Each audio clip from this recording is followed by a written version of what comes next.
मनोहर कांसीराम साहब के जीवन काल के अंतिम वर्षों में जिस व्यवस्था के खिलाफ ये किताब लिखी वो व्यवस्था वहाँ चल रही थी। आरएसएस और हिंदू महासभा जैसे संगठनों से हमारा समझौता नहीं है। आज राहुल गांधी वो विचार जो हमारे महापुरुषों का विचार था, बाबा साहब का विचार था, कांसीराम साहब का विचार था कि भाई जाति की गणना हो, जाति जनगणना की बात कौन कर रहा है? आज जिसकी जितनी जनसंख्या उसको उतना हक, ये बात कौन कर रहा है? एजुकेशन महंगी हो रही है, शिक्षा छिन रही है, उसमें व्यवस्था होनी चाहिए, ये बात कौन कर रहा है? क्योंकि हिंदू राष्ट्र का मतलब है बाबा साहब के संविधान के विरुद्ध जाके वापस मनुस्मृति वाला शासन लाना। उस पालकी को ढो रहा है जो मनुस्मृति को लागू करने की बात कर रही है। मनोहर कांसीराम साहब के जीवन काल के अंतिम वर्षों में जिस व्यवस्था के खिलाफ ये किताब लिखी वो व्यवस्था वहाँ चल रही थी। अच्छा, जो लिखे वही वहाँ चल रही, वही वहाँ चल रही थी। तो जरा बताइए, एक्सप्लेन कीजिए। देखिए, आप ये समझिए कि वहाँ पे सोनेलाल पटेल भी वहीं थे, वो अलग हुए, अपना दल बना, और वहीं से स्वामी प्रसाद मौर्य अलग हुए, उन्होंने अपनी पार्टी बनाई। मध्य प्रदेश वहीं से राजभर जी थे, उन्होंने अपनी पार्टी बनाई। वहीं पे फूल सिंह बरैया थे और एक समय लग रहा था कि मध्य प्रदेश में अब बीएसपी की सरकार बनेगी, और उसी बड़े मंच से जहाँ से बीएसपी की सरकार बनने का सपना साकार होता दिख रहा था, उसके तुरंत बाद उनको हटाया गया। और अनेकों ऐसे कितने बड़े बड़े नाम हैं जो मैं गिना सकता हूँ, जो एक समय कांसीराम साहब ने जो बहुजन समाज बनाने की जो संरचना की और जो सपना देखा और बनाया, और काफ़ी हद तक उसे सफलता तक पहुँचाया। और क्यों सब नुकसान होता है उसके ऊपर जो ये किताब लिखी, चमचा युग। लेकिन उन्हीं के जीवन काल के जो लास्ट के वर्षों को अगर आप देखेंगे तो अंदर ही इतना चमचा युग पनप गया कि धीरे धीरे वहाँ से बड़े बड़े नेता अलग अलग जातियों के, ओबीसी के, एससी के, धीरे धीरे जो किनारे हुए, और बहुत सारे ने तो अपनी यहाँ तक की निषाद पार्टी जो बनी वो भी बीएसपी में, तो सब इतनी सारी पार्टी बन गई वहीं से निकल के। तो मुझे लगता है कि हमें बारीकी से इस किताब का भी अध्ययन करना चाहिए, और इसके साथ साथ डॉक्टर बाबा साहेब अम्बेडकर का एक्चुअल मिशन मूवमेंट क्या है, क्योंकि कांसीराम साहब मिशन मूवमेंट की बात बहुत किया करते थे। अनफॉर्चुनेटली उनको फॉलो करने वाले लोगों ने मिशन मूवमेंट को ढंग से पढ़ा और समझा ही नहीं है। वो सवाल केवल एक पार्टी का तो है नहीं, सवाल तो विचारधारा का है। विचारधारा से अगर पार्टियां हट जाएं, उस पार्टी का क्या मूल्य? जैसे मैं एक एग्जांपल देके कहूँगा, आपको याद होगा कि 2011 के आसपास दिल्ली के अंदर एक आंदोलन चला जिसमें अन्ना हजारे, अरविंद केजरीवाल एंड कंपनी कहूँगा उसको, उन सब लोगों ने किस मुद्दे पे आंदोलन किया था? भ्रष्टाचार ख़त्म करेंगे, ब्लैक मनी वापस लाएंगे, लोकपाल बिल लाकर लोकपाल लागू करेंगे और भ्रष्टाचार का अंत करेंगे। लेकिन उसके बाद वो लोग सत्ता में भी आए, पर लोकपाल पे कभी कोई चर्चा नहीं होती। ब्लैक मनी वापस लाने की बात हुई, लेकिन ब्लैक मनी के बारे में बोलना भी बंद कर दिया। स्वराज की बात करते थे, मोहल्ला सभा करेंगे और मोहल्ला सभा में जनता फैसले लेगी। लेकिन यहाँ तो उनके खुद के नेता भी उनसे नहीं मिल सकते, एमएलए नहीं मिल सकते आसानी से। और सुबह रोज़ जनता संवाद की बात थी, जनता संवाद हुए 5 साल हो गए। तो एक तरीके से मैं ये देख पा रहा हूँ कि राजनीतिक पार्टियाँ बनाते वक्त जिस तरह का सपना दिखाया जाता है, और जो सपना बचपन में भी लोगों को दिखाया गया, बाद में जो कांसीराम साहब के सक्सेसर ने उसी सपनों के विरुद्ध जाके उसी पूरी आइडियोलॉजी जो जिस विचारधारा के खिलाफ थी, उसी पूरी आइडियोलॉजी वाले लोगों के साथ समझौते हुए, और आज कहाँ बाबा साहब ने जब अनुसूचित जाति का घोषणा पत्र जारी किया था 1951 में, पहले लोकसभा चुनाव के समय, उसमें साफ स्पष्ट लिखा हुआ कि आरएसएस और हिंदू महासभा जैसे संगठनों से हमारा समझौता नहीं होगा। लेकिन यहाँ समझौता हुआ, 3 बार जो है सीएम बना गया। तो क्या बाबा साहब जो अम्बेडकराइट पॉलिटिक्स कहते हैं, क्या अम्बेडकराइट पॉलिटिक्स करने वाले अम्बेडकर को पढ़ते हैं?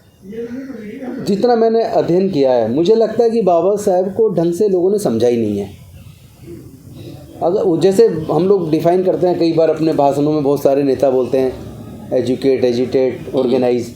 तो एजुकेट का मतलब लोग अपने भाषण में कहते हैं कि उसका मतलब पढ़ के नौकरी पा लेना नहीं है, बल्कि प्रज्ञा पर आधारित एक ज्ञान हो, आप सही गलत का फैसला कर पाएँ, आपका साइंटिफिक टेम्परामेंट बने, वैज्ञानिक दृष्टिकोण अपनाएं आप, अंधविश्वास पाखंडवाद पे या किसी ने कुछ कह दिया ऐसे ही अंधे होकर चल रहे हैं।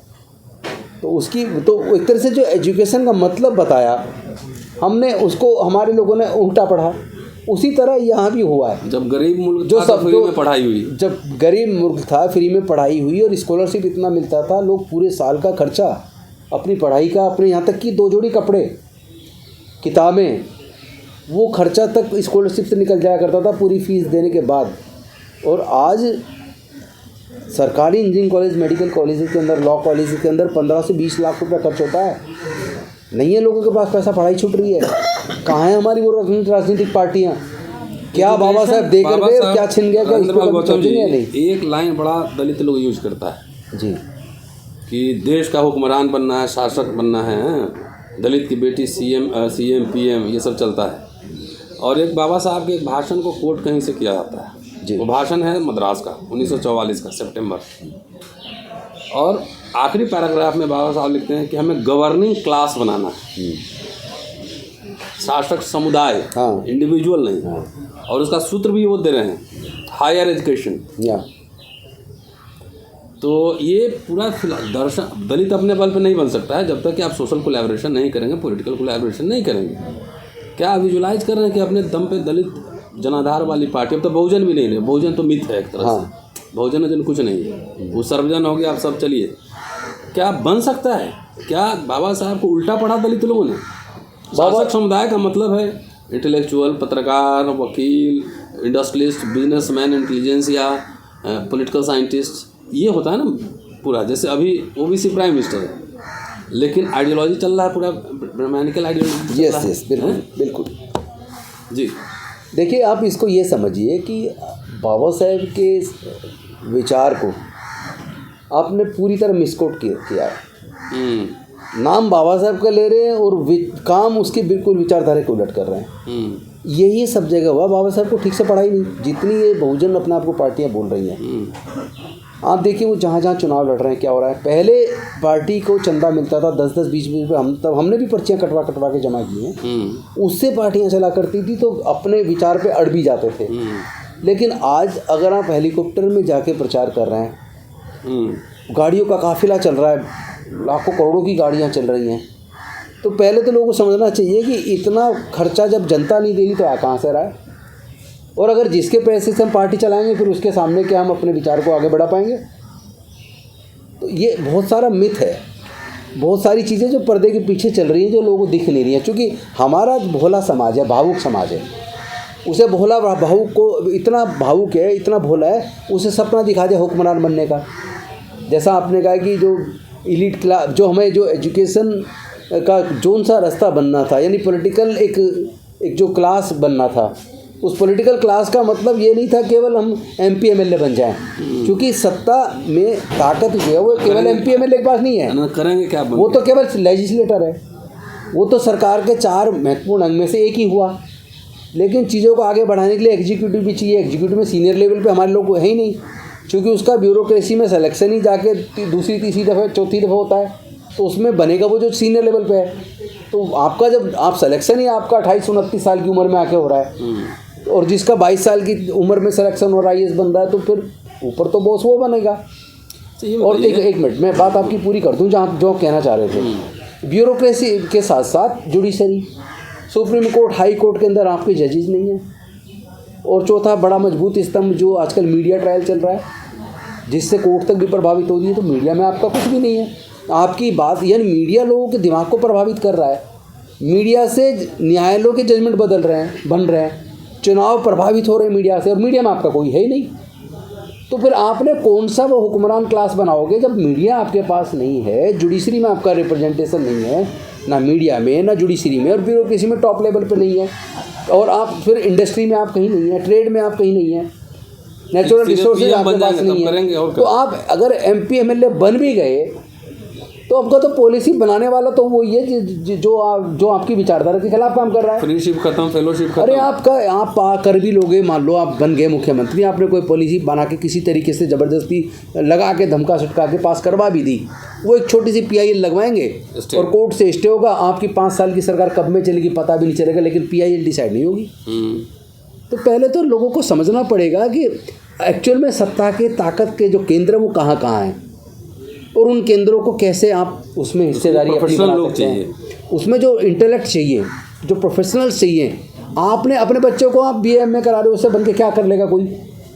और लॉ कर रहा है तो मतलब आप जब जो हमारा बेस्ट ब्रेन है, आप तो यूनिवर्सिटी में पढ़ा रहे हैं, बेस्ट जो ब्रेन है हमारा, बेस्ट ब्रेन लॉ नहीं कर रहा है। बेस्ट ब्रेन हमारा जो वो पत्रकारिता में नहीं है, वो बिजनेस में नहीं है, वो थॉट प्रोसेस में नहीं है। बेस्ट ब्रेन क्या कर रहा है? वो ब्यूरोक्रेसी में, इंजीनियरिंग, मेडिकल। अरे क्या कर लोगे इंजीनियरिंग मेडिकल में? बाबा साहब की एक मोडस ऑपरेंडी थी कि रूलिंग एलीट से डायलॉग करते थे जी, है ना, मेमोरेंडम देते थे, अपने डिमांड्स रखते थे कि हमारे अस्पृश्य वर्ग के लिए आप ये काम कीजिए, ठीक है। और फ्रीशिप और ये सब तमाम उसी समय आया, लॉर्ड निम्नलिखितों के शासनकाल में स्कॉलरशिप। क्या दलित पॉलिटिकल विमर्श में कहीं ये कोई डायलॉग करना है, कम्युनिकेशन करना है, मिलना है, दलित एजेंडा को पुश करना है, कहीं कुछ है? नहीं है। सही सच कहूँ तो अभी नहीं है। आज मैंने बजट का निकाला कि बजट जो है 48,20,512 करोड़ रुपए का है। 15% इसमें से शेड्यूल कास्ट, 7.5% शेड्यूल ट्राइब का होना चाहिए। शेड्यूल कास्ट के खाते में आया है 1,65,493 करोड़, 3.43%। और जनजाति के लिए 1,32,214 करोड़ रुपये, 2.74% होना चाहिए था। SC के लिए 7,95,384 करोड़ और ट्राइब के लिए 3,95,281 करोड़। लेकिन मिला कितना? वो भी उल्टा पुल्टा काम में खर्चा हो रहा है। शेड्यूल कास्ट ट्राइब के भलाई तो डाइवर्ट हो रहा है ना, डाइवर्ट हो रहा है। क्या ये जो दलित लोग हैं जो पॉलिटिक्स करते हैं और जिनको CM PM बनना है, जो पार्टी है बहुत सारी, उनके जहन में ये है इसके लिए हमको लड़ना है? इसमें मैं आपको बताता हूँ, जो लोग हमारे राजनीति में हैं उन्हें यही नहीं पता कि ट्राइबल सब प्लान 1975 में इंदिरा जी लेके आई। उसके बाद 1979 में schedule caste component plan fund आया और उसमें प्रोविज़न था कि प्लान फंड हेड का उनकी पॉपुलेशन के हिसाब से जो पैसा है वो उनके विकास में खर्च होगा। लेकिन सरकारें, पहले जो सरकारें अफर्मेटिव एक्शन पे काम करती थी, इतना बड़ा स्कॉलरशिप मिलता था, लोगों की पढ़ाई हो जाती थी। आज जो वो पूरी तरीके से एकदम डाइवर्ट हो गया। पहली बात तो फंड ही उतना कट कर दिया। हम कह रहे दलित समाज में और दलित हमारे नेताओं में इसकी समझ नहीं है और ना समाज में कहीं चर्चा है। हमारा जो अपना आपको समझता है कि हम इलीट क्लास हैं, हम इंटेलेक्चुअल हैं, हम अच्छे पढ़े लिखे हैं, उनको पता ही नहीं स्पेशल कंपोनेंट प्लान क्या है। तो PM बनेंगे, अध्ययन करते ही नहीं है उस पर वो, चूँकि उनकी पढ़ाई सारी नौकरी पाने तक सीमित रही है। इंजीनियर बन जाओ, डॉक्टर बन जाओ, IAS बन जाओ, बस बात खत्म हो गई। मतलब वो नौकरी सीकर हैं, जॉब सीकर हैं, पे बैक टू सोसाइटी का कंसेप्ट नहीं है। प्लस वो सारा जो थॉट है जिसको स्टडी करना है, हमारे महापुरुषों ने कितना त्याग किया, कितनी मेहनत की, क्यों की, वो क्या चाहते थे, पे बैक टू सोसाइटी का मतलब क्या है, हमारा एक व्यक्तिगत परिवार तरक्की कर भी जाए तो क्या समाज तरक्की करेगा, उस दिशा में सोचते ही नहीं है। चलिए एक आध दो सवाल और लेता हूँ कि अम्बेडकराइट पॉलिटिक्स में उत्तराधिकार का प्रोविज़न है? बिल्कुल नहीं है। बिल्कुल नहीं है। चलिए बताइए, आपको तो गांधी के अर्जन दर्जन सब कह रहा है। देखिए वो एक पॉलिटिक्स में 1% लोग भी मुश्किल से होंगे जो इस तरह की बात कर रहे हैं। पॉलिटिक्स में गालीबाजों की फौज कैसे आ गई, कहाँ से आया, कौन है स्कूल इसका, कौन है स्कूल? वही है जहाँ से चमचा जी को पढ़ाना शुरू किया। सारे तो चमचे ही थे। 82 तो जितना चमचों के पैसे से पैसा लिया गया। फिर इसमें तो बताए गए कई तरह के चमचे होते हैं, चमचों के चमचे भी होते हैं। लेकिन अब तो सब जगह चमचागिरी ही बढ़ाई जा रही है, चमचा युग को और मजबूत किया जा रहा है और दूसरों के पैसे से राजनीति चल रही है। नहीं, वो मैं कह रहा हूँ कि गालीबाजों की फौज जो आई है, जो कोई विमर्श नहीं है, डायलॉग नहीं है, सेमिनार नहीं है, कॉन्फ्रेंसेस नहीं है, तो ये क्या दलित ये अम्बेडकराइट पॉलिटिक्स में पॉसिबल है? नहीं, गांधी अम्बेडकर मिलते थे, पॉसिबल नहीं है, क्योंकि डॉक्टर बाबा साहब अम्बेडकर या गांधी कभी गाली नहीं देते थे। उनका जो लड़ाई थी भी तो वो विचारधारा को लेके थी। बाबा साहब अगर गांधी जी को मिस्टर गांधी कह के अगर उनसे बात करते थे, तर्क वितर्क करते थे, तो वो इस बात को लेके करते थे कि भाई मेरे समाज के हिस्से में क्या आया, उनकी गुलामी को दूर करने के लिए आप लोग क्या योजना बना रहे हैं, देश के विकास में उनको हिस्सा क्या मिलेगा, उनको एजुकेशन में और नौकरी में, दूसरे क्षेत्रों में, राजनीति में आप हिस्सा क्यों नहीं दे रहे हो। उनकी लड़ाई तो रिप्रेजेंटेशन की थी बेसिकली। लेकिन आज लड़ाई रिप्रेजेंटेशन की नहीं, आज तो किसी तरह सत्ता में आप जाके और उसमें मलाई में हिस्सा मिल जाए। आज तो वहाँ तक सीमित रह गई है। और दूसरी बात, एक सवाल करके आप और मैं आपके इस माध्यम से बताना चाहता हूँ तमाम अपने बहुजन समाज के दर्शकों को भी और बाकी समाज के लोगों को भी, मिशन मूवमेंट के लोगों को भी, कि विचारधारा, मेरे नज़रिए से विचारधारा बड़ी है। पार्टी का नेता कौन है और पार्टी किसकी, इससे ये महत्वपूर्ण नहीं है, बल्कि वो पार्टी विचारधारा पे कौन चलने की बात कर रही है और कौन विचारधारा को ठीक से लागू करने की बात कर रही है, मैं केवल उस पर नज़र रखता हूँ। आज अगर मैंने कांग्रेस ज्वाइन की तो इसलिए की कि आज राहुल गांधी वो विचार जो हमारे महापुरुषों का विचार था, बाबा साहब का विचार था, कांसीराम साहब का विचार था कि भाई जाति की गणना हो। आपको तो याद होगा, आप तो यहाँ प्रोफेसर थे हिंदू कॉलेज में, मैं यहाँ दिल्ली यूनिवर्सिटी से मैं पढ़ा हूँ, मैं लॉ फैकल्टी में पढ़ता था। तब दिल्ली की पूरी दीवारें नीली कर दी थी कांसीराम साहब ने, मंडल कमीशन लागू करो वरना कुर्सी खाली करो। और उसके बाद 7 अगस्त 1990 को मंडल कमीशन की सिफारिशों की लागू होने की घोषणा हुई। लेकिन आज क्या है, आज हम कहाँ खड़े हैं? आज वो जाति जनगणना की बात कौन कर रहा है? आज जिसकी जितनी जनसंख्या उसको उतना हक, ये बात कौन कर रहा है? एजुकेशन महंगी हो रही है, शिक्षा छिन रही है, उसमें व्यवस्था होनी चाहिए, ये बात कौन कर रहा है? तो जो हमारे विचार पे बात कर रहा है, हम उसके साथ जुड़ के उस अपने विचार को आगे बढ़ाएंगे। अब किसी को अच्छा लगे या बुरा लगे, लेकिन हमारे समाज का हक नहीं मिलता है तो हम लड़ेंगे, सीधी बात। एक आखिरी सवाल, इंडियन रिपब्लिक से दलितों को मिला, मैं दलित ही कह रहा हूँ, बहुजन पे नहीं जा रहा हूँ, SC/ST को फोकस कर देता हूँ। जब इंडियन रिपब्लिक बना तब दलितों को राइट्स मिले, सिटीजन का राइट मिले। अब हिंदू राष्ट्र की बात चल रही है, तो इंडियन रिपब्लिक का जो आइडिया है उस पर हिंदू राष्ट्र का अटैक है। हिंदू राष्ट्र का मतलब दलितों, आदिवासियों, पिछड़ों के अधिकार का धीरे धीरे समाप्ति। ऐसे स्थिति में दलित समाज को क्या करना चाहिए, किस खेमे में रहना चाहिए? वो इंडियन रिपब्लिक के साथ है या हिंदू राष्ट्र की पालकी ढोने वाला है, प्रत्यक्ष या अप्रत्यक्ष रूप से? देखिए, अभी तक तो ये देखने हमारा कि वो उस पालकी को ढो रहा है जो मनुस्मृति को लागू करने की बात कर रही है। क्योंकि हिंदू राष्ट्र का मतलब है बाबा साहब के संविधान के विरुद्ध जाके वापस मनुस्मृति वाला शासन लाना, जिसमें हमारे हाथ से शिक्षा पूरी तरह छीन जाए, जिसको वो लागू कर भी चुके हैं। अब मनुस्मृति की जरूरत नहीं, उन्होंने शिक्षा को इतना महंगा कर दिया कि अपना आप ही छीन जाए। और साथ में हमारा रिजर्वेशन खत्म हो चुकी, उन्होंने सारी नौकरियाँ लगभग प्राइवेटाइज कर दी हैं, सारे संस्थान बेच दिए हैं। वो तो करेगा, दलित समाज को क्या करना चाहिए? हमें ये करना चाहिए कि हम अपने मुद्दे पर रीजनल पार्टीज़ की बजाय राष्ट्रीय पार्टीज़ को इस बात के लिए कंपेल करें, क्योंकि राष्ट्र की नीति तो राष्ट्रीय पार्टी बनाएगी, रीजनल पार्टी नहीं बनाएगी। तो राष्ट्रीय पार्टी के साथ किसी के साथ जुड़ के उस पर इतना दबाव डालें, उस पार्टी पे, राष्ट्रीय पार्टी पे एजेंडा सेट करें, ताकि हमारा एजेंडा, हमारे महापुरुषों का एजेंडा, वो हम वहाँ से लागू करवा पाएँ, उनसे सेट करवाएं और उसको लागू करवाएं। चलिए, बहुत बहुत शुक्रिया। और अंबेडकर का पूरा सेंट्रल आइडिया जो है वो है एजुकेशन, और एजुकेशन नहीं, हायर एजुकेशन। संविधान खत्म करने की घोषणा नहीं होगी, संविधान के प्रावधान को धीरे धीरे खत्म कर दिया जाएगा, आप ऑटोमेटिकली खेत की ओर चले जाएंगे, नेचर के पास चले जाएंगे। एजुकेशन खत्म मतलब सब खत्म हो गया, वहीं से पूरे रास्ते निकलते हैं।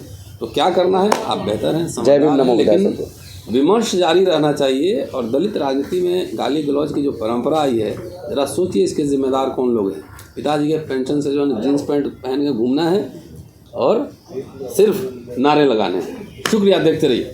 नेशनल दस्तक की आपसे गुजारिश है कि अगर इसको बचाना चाहते हैं तो नेशनल दस्तक को सब्सक्राइब करने के लिए रेड कलर के सब्सक्राइब बटन को दबाएं, फिर बेल आइकन की घंटी दबाएं। नेशनल दस्तक को बचाने के लिए बहुत जरूरी है कि हर खबर को शेयर करें, लाइक करें, कमेंट जरूर करें।